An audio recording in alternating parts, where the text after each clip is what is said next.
We're long this trade. Our first lower close, we probably look to scale out of our position, move our stops up to break even, let it ride, but then, man, we have a thoroughly identified resistance and profit target area, and therefore we want to definitely look at getting out of that trade.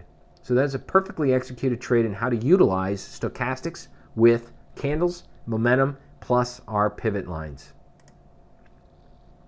Now, a lot of people are very fond and familiar with the moving average convergence divergence. In simplest terms, it's an indicator that shows when a short-term moving average crosses over a longer-term moving average. A lot of people confuse themselves thinking, well, MACD and stochastics are momentum oscillators. It's two of the like or same indicator, and that simply is not true. In fact, the MACD is based on a moving average, and the stochastics is a true momentum oscillator. So they are two different indicators, and that's why they're great to use together.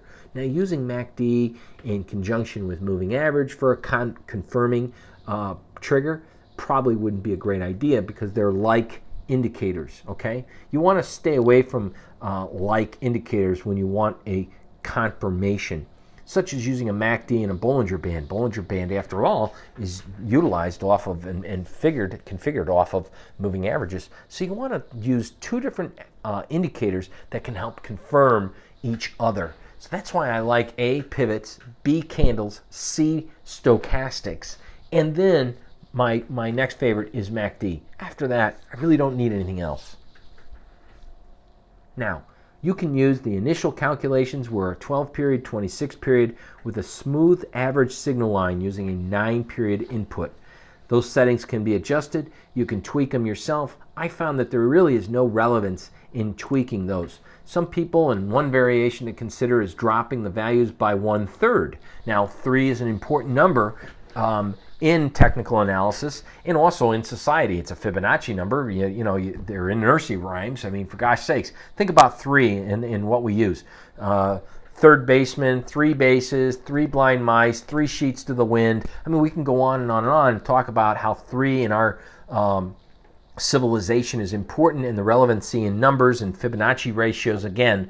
So I think by dropping the variations or the values, especially in this variation by 1/3, may help give you faster signals and it may be more sensitive to price changes. However, I don't see that, but the values would be then switched to an 8-period and then an 18-period, and for the smooth average signal line, continue to use the 9-period input.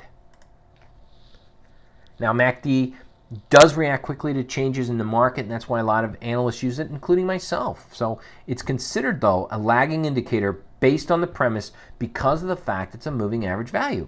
And based on that, that's all it can state, is that it's based on moving averages, and moving averages are lagging indicators. So one of the things that we do is we help utilize the two different components, the moving average crossover features and the histogram components.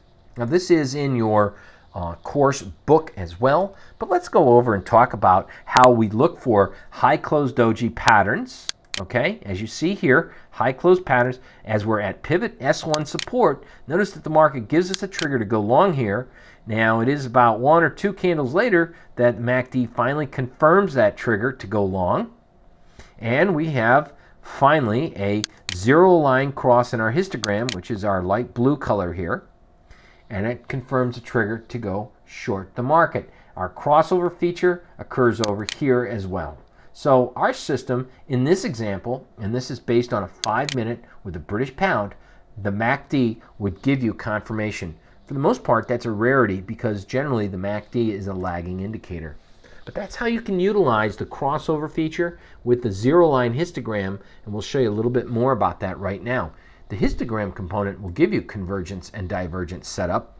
And what I'd like to show you now is how we utilize the more powerful signals with MACD with convergence and divergence. Now, number 1, for a bearish divergence setup, look for the number 2 point to make a higher high and the corresponding MACD signal line or histogram bars to make a lower high. Sell on confirmation for a lower closing low and look for the MACD histogram to make lower lows or a lower peak in the moving average crossovers. That sounds confusing, but once again, we'll clear it up by visualization. Again,